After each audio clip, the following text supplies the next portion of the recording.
সফরে থাকা অবস্থায় বেতের নামাজ পড়া জরুরি কিনা জানাবেন দয়া করে। অন্ধ ব্যক্তি নামাজ ইমামতি করতে পারবে কিনা? অনেক সময় নামাজে সিজদায় যাওয়ার তাকবীর বলতে স্মরণ থাকে না, এতে কি সিজদায় সাহু ওয়াজিব হবে? অনেক নির্দেশ দেওয়ার পরও যদি স্ত্রী নামাজ না পড়েন তাহলে স্বামী গুনাহগার হবেন কিনা? নামাজ ইসলামের সবচাইতে গুরুত্বপূর্ণ বিষয় এবং আল্লাহ তাআলার মহান ফরজ বিধান। স্বামী স্ত্রী কিংবা পরিবারের অন্যান্য সদস্যরা একে অন্যকে নামাজের নির্দেশ করবে, নামাজের প্রতি আহ্বান করবে।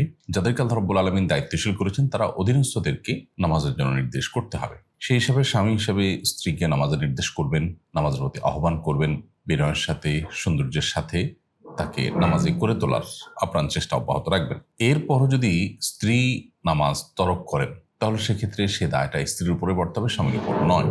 সন্দেহাতীতভাবে স্বামী হিসেবে স্ত্রীকে নামাজি করাবার, নামাজের পথে আনার চেষ্টা তার অব্যাহত থাকতে হবে যথাযথ উপায়। সঠিকভাবে তিনি যদি তার কাজটা আঞ্জাম দেন তাহলে তিনি আল্লাহর কাছে দায়ী হবেন না। কারণ কোরআনে কারিমে আল্লাহ তাআলা বারবার করে বিভিন্ন জায়গায় বলেছেন, আল্লাহ তাজিরু ওয়াজিরাতুন বিজরা উখরা, কারোর পাপের বোঝা অন্য কেউ বহন করবে না।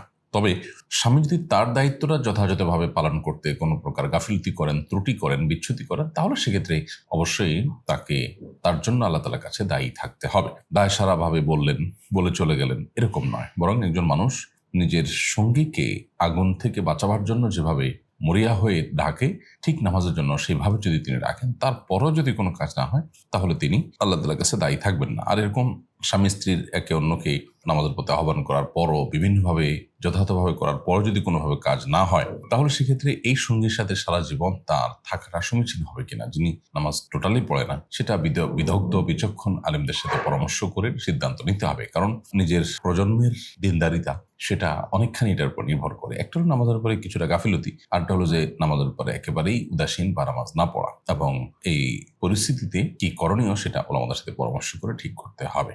সফরে থাকা অবস্থায় বিতরের নামাজ পড়া জরুরি কিনা জানাবেন দয়া করে।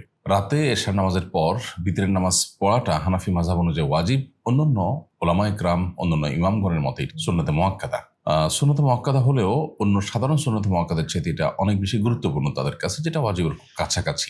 যেহেতু হানাফি মাযহাব অনুযায়ী, হানাফি ওলামায়ে কেরামের মতে এটি ওয়াজিব, অতএব এটি বাসাবাড়িতে থাকা অবস্থায় যেমন আদায় করতে হবে, সফরে থাকা অবস্থায়ও এই ওয়াজিব আদায় করতে হবে, অর্থাৎ বিতরের নামাজ পড়তে হবে। যারা সুন্নতে মুআক্কাদা বলেন তাদের মতেও এটি অন্য সাধারণ সুন্নতে মুআক্কাদার মতো নয়, বরং তার চাইতে অনেক বেশি গুরুত্বের সাথে এই সালাত আদায় করতে হয়। যার কারণে সফর অবস্থায় তারা সুন্নতে মুআক্কাদাগুলোকে শিথিল হওয়ার ব্যাপারে মতামত দিলেও বিতির ব্যাপারে তাদেরও মত হলো যে বিতির সফরেও কন্টিনিউ করা উচিত। এজন্য সফর অবস্থায় বিতির নামাজ আমাদের পড়ে যাওয়া উচিত। আমরা সফরে জোহর, আসর, এশা এই 4 রাকাত বিশিষ্ট ফরজ নামাজগুলো 2 রাকাত পড়ার সুযোগ পাই, কসর করার সুযোগ পাই, এবং সেই সাথে সুন্নত মুআক্কাদাগুলো আমাদের বাসাবাড়িতে অবস্থানকালীন সময়ে যেভাবে আমাদেরকে গুরুত্বের সাথে আদায় করতে হয়, সফরে গেলে সেটার সে গুরুত্ব থাকে না। কেউ না পড়লে না পড়তে পারে, নফলের পর্যায়ে পৌঁছে যাওয়া। একটা বিতিরটা কিন্তু সেরকম নয়। বিতিরটা আমাদেরকে বাসাবাড়িতে থাকা অবস্থায়, নিজ ঠিকানায়, আপন ঠিকানায় থাকা অবস্থায় যেমন পড়তে হবে, ঠিক তেমনি ভাবে আমরা যখন সফরে থাকবো তখন আমাদেরকে বিতির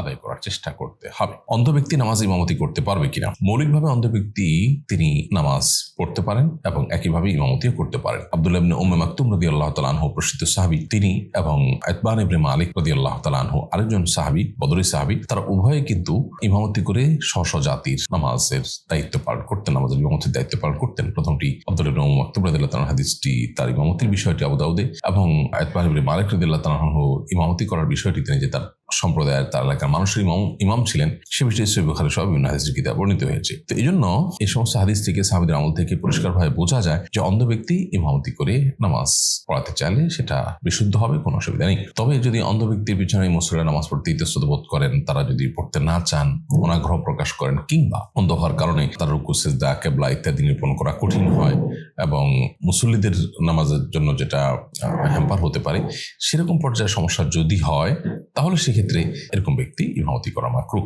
আর না হলে সাধারণ অবস্থাতেই অন্ধ ব্যক্তি অন্য সাধারণ ব্যক্তির মতোই ইমামতি করতে পারবেন। অনেক সময় নামাজে সিজদায় যাওয়ার তাকবীর বলতে স্মরণ থাকে না, এতে কি সিজদায় সাহু ওয়াজিব হবে? নামাজে যাওয়ার সময় যে সিজদার তাকবীর বলতে হয় বা ওঠার সময় যে তাকবীর বলতে হয়, এগুলো সুন্নাত। প্রথম তাকবীর যেটা তাকবীর তাহরিমা সেটা আবশ্যক, আর মাঝখানের তাকবীরগুলো, উঠা বসা তাকবীরগুলো, এগুলো ফরজ বা ওয়াজিব নয়। যেহেতু সুন্নাত, অতএব যদি বলতে ভুলে যায় কেউ তাহলে সিজদা সাহু দিতে হবে না, কারণ সুন্নাত ছুটে গেলে তার জন্য সিজদা সাহু দিতে হয় না। আবু হুরায়রা রাদিয়াল্লাহু তাআলা থেকে বর্ণিত হাদিস রয়েছে সহিহ মুসলিমে, তিনি বলেছেন যে নবী করিম সাল্লাল্লাহু আলাইহি সাল্লাম যখনই উঠতেন বসতেন তিনি তাকবীর দিতেন।